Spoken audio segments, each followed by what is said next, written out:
Hello Team Authentic all over the world! We are still here in Osaka, Japan. And in this episode, ang tanong, where to stay here? Alam nyo ba na meron kaming napag-stayan na apartment? Yes guys, apartment as in kompleto ang gamit na worth only 2,700 pesos lang a night. Saan ba yun? Ito yun o, nasa likuran na namin, ang Liberty Palace Apartment. Pero syempre, sa mga hindi pa po nakasubscribe dyan, please do subscribe, i-like at i-follow nyo po kami sa aming mga social media accounts. At kung gagamit naman po kayo ng Klook, ito na po yung bago nating promo code starting July 1. Go with Mel Klook para magkaroon kayo ng up to 5% discount. Ano pang gagawin? Tara na, go with me, Mel. I just want us to go. Drop everything and just go. Hello everyone! Hi, guys! Yes, nandito na nga tayo ulit sa may Osaka. And in this episode, bibigyan namin kayo ng idea where to stay na budget friendly. And then ang sinabi, based doon sa my description, it's an apartment. So tingnan natin, kapag sinabing apartment, syempre di ba ang iniisip natin, medyo malaki, kumpleto, ganyan. May kitchen, yun nga, kumpleto. So tingnan natin kung ganun din yung standard kapag ka sa Japan. So nandito na tayo mismo sa harapan niya. Ito ang Liberty Palace Apartment. Ayan, ang payat niya guys. Oh. Pero ang taas, ayan siya. So dito tayo, isi-share namin sa inyo kung ano yung itsura ng room or ng mismong apartment.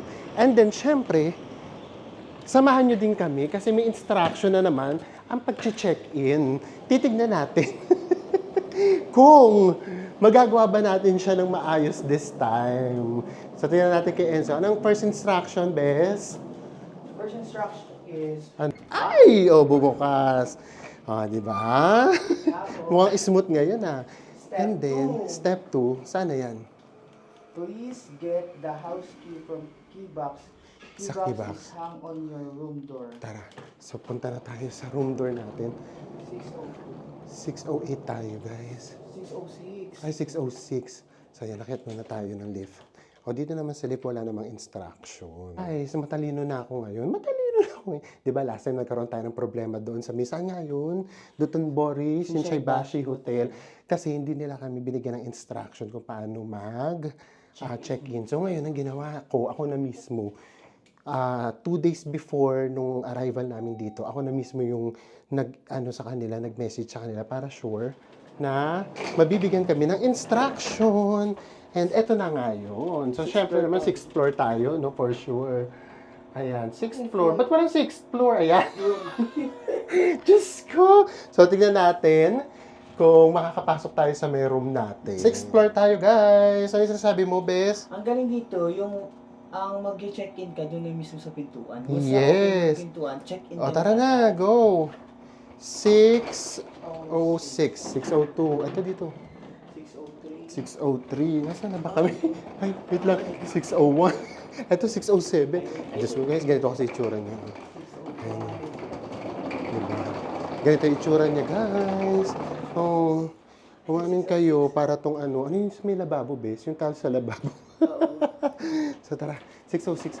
Ito, may instruction ulit dyan. Anong instruction? Ayan, ito yung padlock, guys. Please get the house key from the key box. Dito natin Key kukunin box yung is susi. hung on your room door. Oh, ano mo na? Password is Akin na yung password.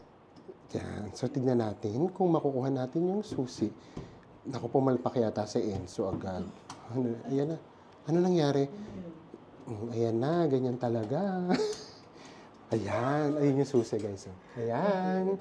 And then, bubuksan na natin. At syempre, diretso room tour na tayo. Nag-expect kami rito, guys. Kasi ano daw, apartment. Ayan. Ngayon naman, hindi na mabuksan. Paano ba yan? Sige lang, kaya mo yan, Bes. Baka pa ganun. Pababa. Ayan, pa ganyan siguro. O, so, paano, guys? Cut muna tayo, ha? Alamin muna namin. I-figure out muna namin. Figure out kung paano bubuksan. Ayan na! So, dito tayo galing. Ayan. And then, ito yung pinaka-view niya. Oh, guys. Oh. Actually, para siya kasing community. Ganun talaga siya. Ayan, oh, puro community yung nandito. Puro bahay talaga. And then, ayan, oh, meron pa nga ditong terrace. Oh. So, bahay talaga siya. So, tara na! Simulan na natin ang room tour. Sa Enzo ulit ang mag-room tour sa inyo. Yan na, sisimulan na Enzo ang room tour. Welcome to our room. Grabe guys, ang ganda. Pagpasok nga pala guys, nalimitang pasiga. So, gamitin na natin. Oo. Ako nag-apak na kaagad ako. Okay. Ayan, tapos iniwan na namin dito yung mga sapatos namin kasi baka mamaya rude sa kanila Oh, yan. grabe, ang laki-laki ng room natin. Tapos nga pala guys, ang pinakagusto namin dito na Mel, di ba sabi namin sa inyo last time yung last na room tour natin dito sa may Shinshibashi, gusto namin yung CR. Pero dito guys, grabe, pasabog yung CR dito. Kasi yatin naman. Tara na. Pasok na. Uy, pasok tayo. Ayan. Ito yung CR nila guys. So, Tingnan naman.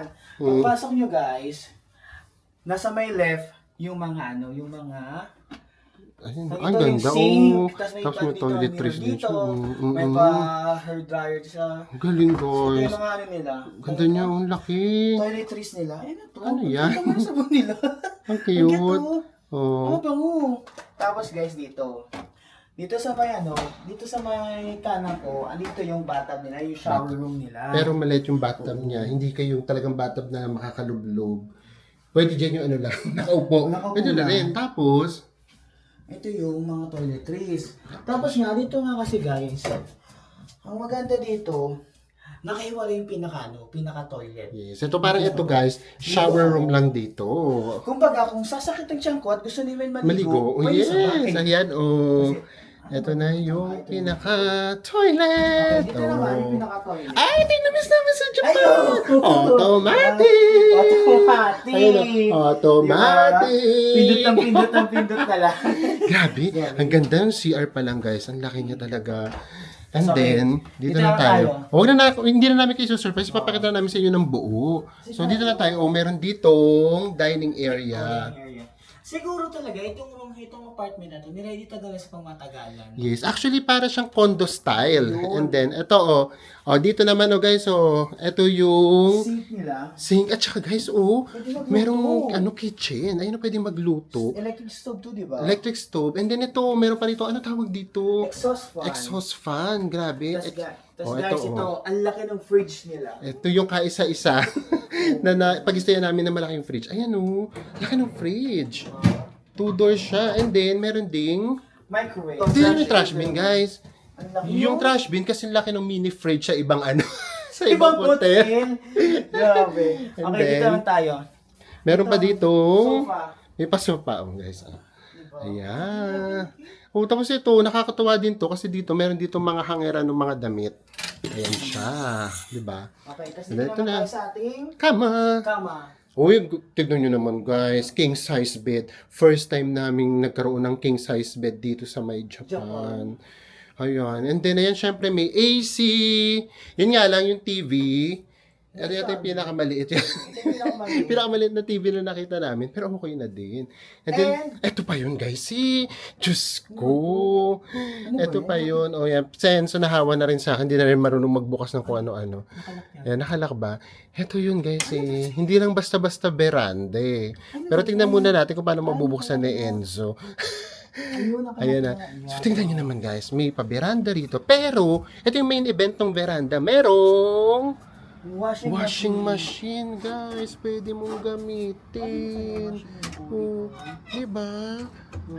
Etong view, wala naman tayong ganap dito masyado. Kasi nga community siya, guys. Ay, doon yung Ayun, oh. market. Doon yung market, oo. Tapos dito naman, yung papunta naman ng Dotonbori. Yes. So tara, pasok na tayo. Grabe, ang laki ng room na. Laki ng room niya, in all fairness. So guys, ito na yung room natin. Actually guys, for me hindi siya room. Pinanindigan talaga yung apartment. Hindi siya, ano ba tawag dito? Condo! Condo style siya. Grabe pa pag nag-usapan naman kami ni Enzo. Singit ko lang ng very light. Dalawa lang kasi yung pangarap kong condo. It's either yung ganito, or medyo meron lang hati dito sa may bed para hindi masyadong kita, o yung loft yung loft style. Gusto ko yung ganun para isang aircon lang, ganyan. Tapos ayoko kasi yung maraming sa may bahay, yung maraming pasikot-sikot, yung may nakatago. Yung gusto ko, pag tingin ko ganun, makikita ko na lahat. So anyways, ganun siya. Yun nga, may palabas kasi may parang corridor. Ang laki niya guys, nagulat ako. So, nag-expect talaga kami, pero hindi too much. Nag-expect kami kasi nga sinabi apartment. So, iniisip namin, kompleto yan. Dapat, ganyan. So, hindi kami nag-expect too much kasi nga, Japanese standard. Alam namin na baka maliit. Ayan. So, hindi naman. Ang laki nito ha. For Japan, ang laki na talaga nito. So, ito nga pala yung price niya. No? Ito, 2,700 pesos plus lang siya sa may Klook. Nabook lang namin siya. So, kapag ka binook nyo to sa Klook, ito yung price niya. And then, i-minus nyo pa yan kasi kapag ginamit nyo yung promo code namin na Go with Mel Klook, starting July 1, magkakaroon pa kayo ng up to 5% discount. Kaya gamitin nyo na yung aming promo code na Go with Mel Klook starting July 1. I-claim nyo na pala. And then, pwede nyo na siya kagad gamitin. 5 beses nyo na siyang pwedeng gamitin. And then, ano gagawin dun sa may luma? Guys, yung luma, kung nakapag-redeem na kayo, pwede nyo na siyang tang ito? Gamitin. Gamitin Hanggang until August Yes, o 18. diba? Imagine, meron na kayong bagong promo code na 5 beses nyo pwedeng gamitin. Tapos kung meron pa kayong old promo codes, pagpalagay natin 2 pa. Imagine, meron pa kayong 7 promo codes natin na pwede ninyong gamitin. Naku guys, malaking tulong sa atin yan. Para tuloy-tuloy lang tayo sa may pagta-travel at pagbablog natin. So ayan, so gamitin nyo lang yung mga promo codes namin, old man yan or bago. Pasok na pasok sa atin yan. Ayan, so ngayon naman, so syempre, para naman maging, paano ba, fair ba, or para kompleto, ipapakita naman namin sa inyo yung location. So, yung location, syempre, nanggaling na kami sa may, sa may train station, sa may Dotonbori, tapos sa may train station. So, kami na kagad magsasabi na, kung hindi kayo mahilig sa lakaran, medyo yun yung magiging problema ninyo. Kasi yung lakad, parang from here, going to Dotonbori, mga 15 minutes. Tapos ano pa isang kilala rito? Yung Coromon Market. Ayun yung malapit. 5 minutes walk lang nandito ka agad. Parang nasa may gitna nga ito ng Coromon Market. And then, papunta naman sa may train station, sa may Nippon Bori. Nippon Bori talaga. Wait na. Sa lahat na nagbablog, kami talaga yung hindi nyo maaasahan pagdating sa may complete na information, di ba? Nippon Bori. Nippon Bashi, ayan. Para hindi kayo maliligaw. Nippon Bashi. Pero ipapakita rin namin sa inyo yan from kung saan exit kayo bababa papunta rito. Ganun kakumpleto yung vlog natin. Mali-mali nga lang kami sa mga details. Pero kumpleto pa rin ipapakita namin sa inyo para just in case, di ba? Baka may kasama kayong bata, may kasama kayong seniors. Pero meron naman ditong lift. Pero yun nga lang, yung lang talaga, yung lakad lang talaga papunta rito. And guys, ang smooth nung naging namin, check-in, self-check-in siya. So ayan, i-review natin siyang maayos para makapag-decide kayo. So labas tayo mamaya. Good morning everyone! Hi, guys! Freshness overload na kami! Kasi nakapagpahinga na tayo. Nakatulog kami ng mga 10 hours. Yay! So ngayon, talagang kami, full na full yung aming battery. Kaya medyo marami-rami tayong magagawa today. So yun nga pala, you have to consider din na yung early check-in, syempre di ba hindi naman ina-allowed. Actually 4 p.m. dito. Usually mga 3 p.m. lang dapat. And then, wala silang reception dito sa may apartment. So mangyayari kapag may dala kayo mga luggages, wala kayong iiwanan. Unlike sa mga hotels, pwede nyo muna siyang iwan, tapos mag-explore kayo. And na ganun din, kapag ka nag-check out naman kayo ng maaga, pwede nyo ring iwan yung gamit ninyo. So dito wala. Pero eto yun, papakita namin sa inyo. Ito yung ating apartment. Akala mo, nabili na namin. And then paglabas nyo dito, ayan meron din sila ditong lockers. So pwede ninyo ditong iwan yung mga luggages ninyo. Ayan. Let's explore na this place. Ayun, ay, umaambon. So, ito guys, 'di ba? Talagang community siya, mga bahay talaga yung nandiyan. Same thing here. Ayan. And then, ito na nga yung ating apartment. Ayan, Liberty Palace Apartment. Ayan talagang mga siya guys, residence. So, yung paligid niya, residence din. Pero, Kada ano naman, katulad yung mga 10 steps pa lang kami. Meron kagad ditong bando, machine, and then may mangilan-ngilan ding restaurant. Nasa loob talaga kami ng community. So now guys, lakad lang tayo papuntang Coromon Market.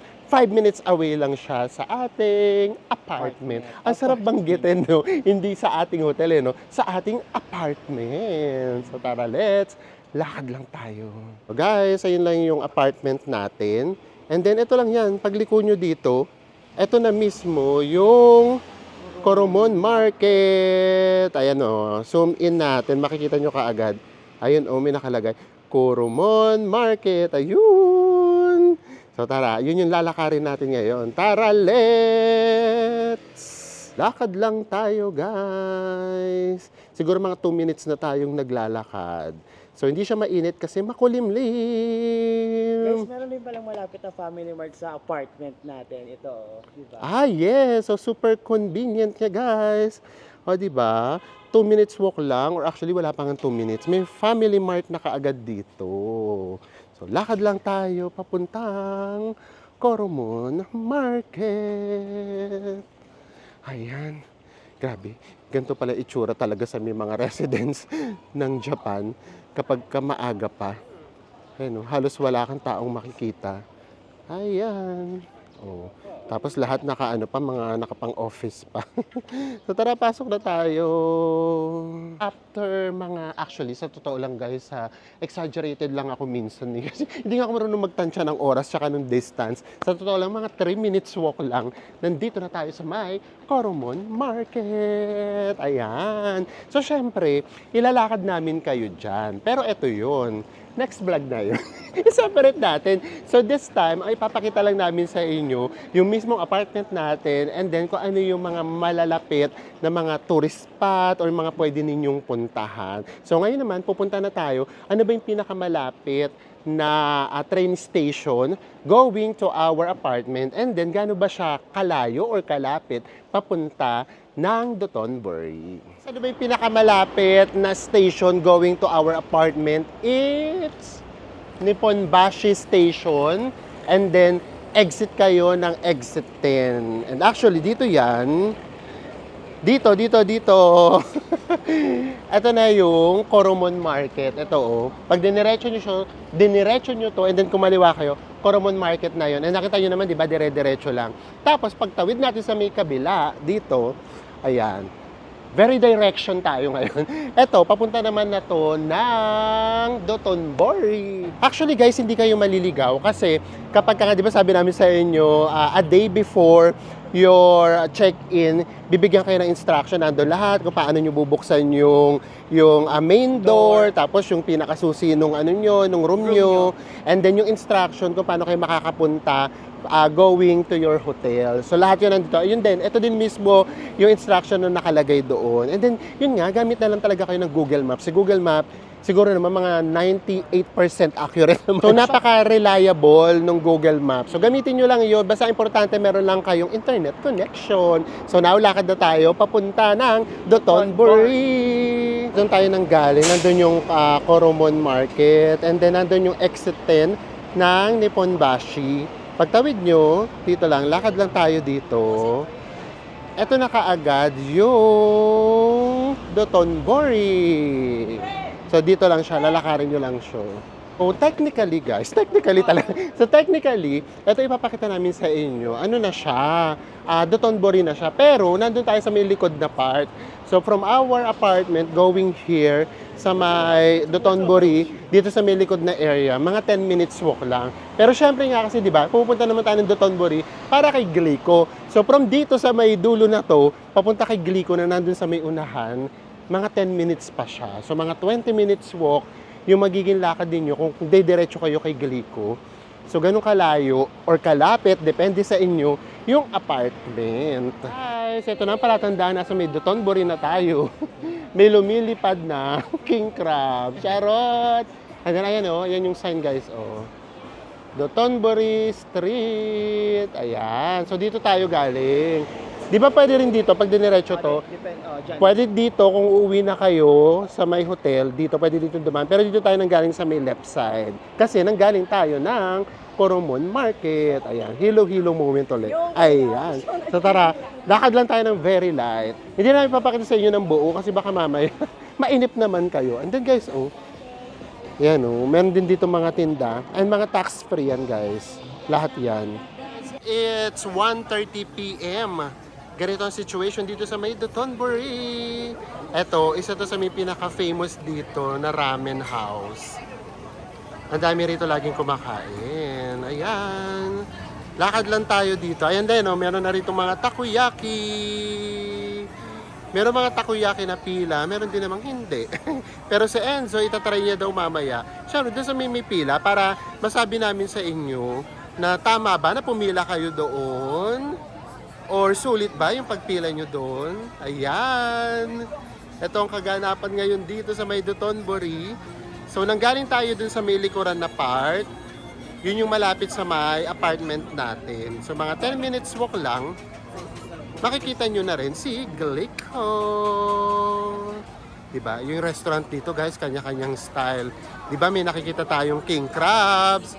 Tapos ngayon naman, ito, oh. Yung pinaka-chef ba to? Ito ba yung pinaka-chef, bes? Ayan. Lagi silang may mga ganyan, guys, oh.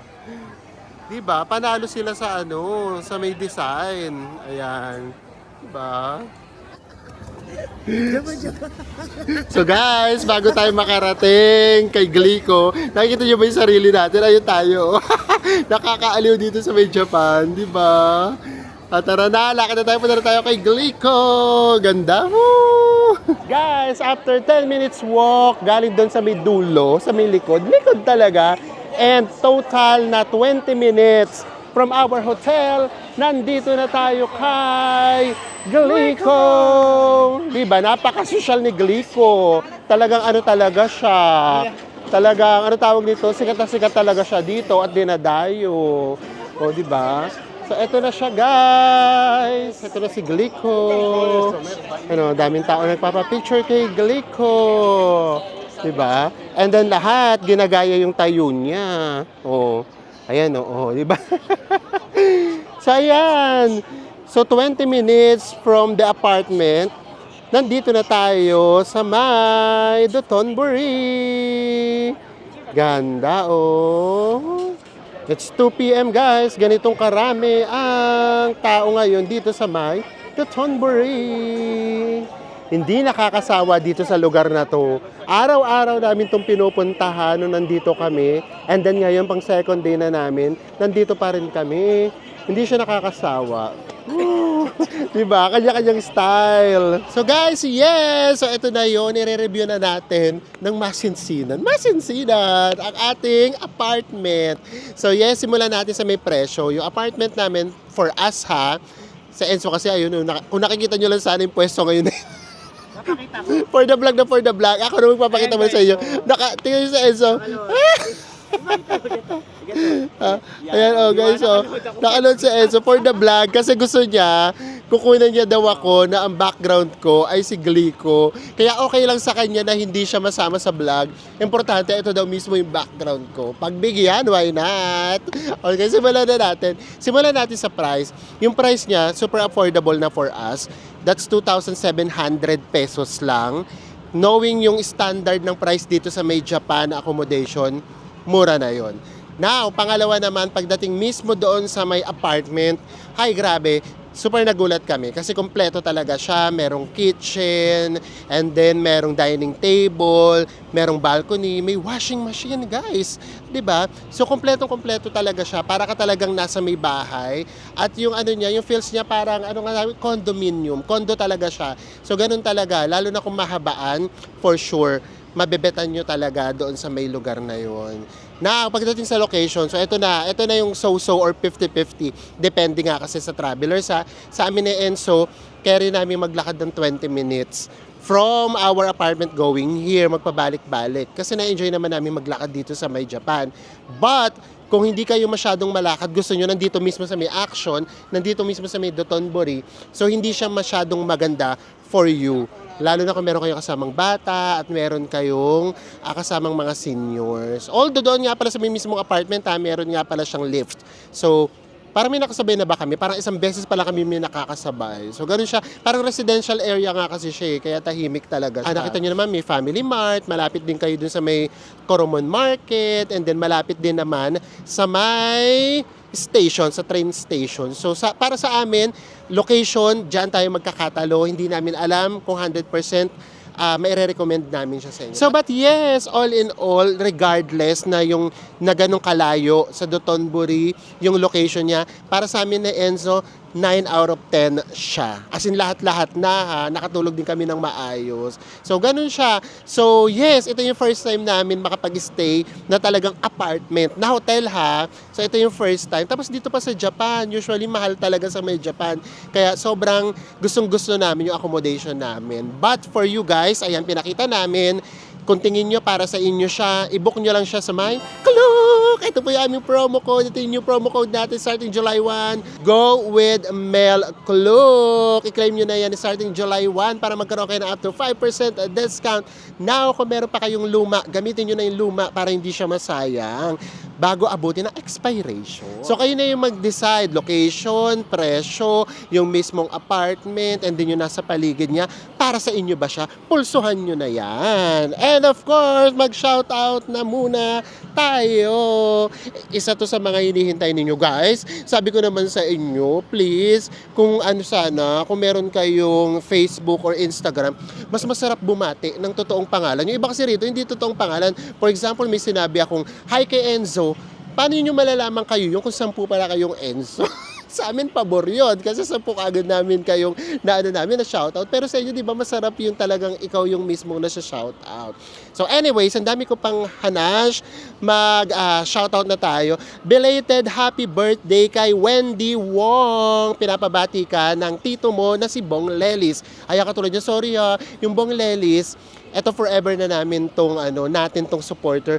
Pero totoo hanggang ngayon, hindi namin alam kung lalaki siya or babae siya kasi nga sa may YouTube siya. And then, kay Magic Hour Manila, kay Myla Natividad, Arlene Gamboa, Estrella Baliwagan, and ito rin matagal na to, Densese, Tita Ann, Julius Jumau-As, and then kay Jerwin Clarence Go. Ayan, katulad niyan, yung Tita Ann, ang tagal na rin nung nanonood sa atin. Paano niya kaya malalaman siya? Yung kung 10 silang Tita Ann. So, ayun lang. Maraming salamat po sa pagsuporta ninyo sa amin. And maraming salamat sa panonood ninyo. Nagsisimula na po ang ating Osaka 2.0 version dito sa Japan. At magkita-kita pa ulit tayo sa mga susunod pa nating travel vlogs. Bye everyone!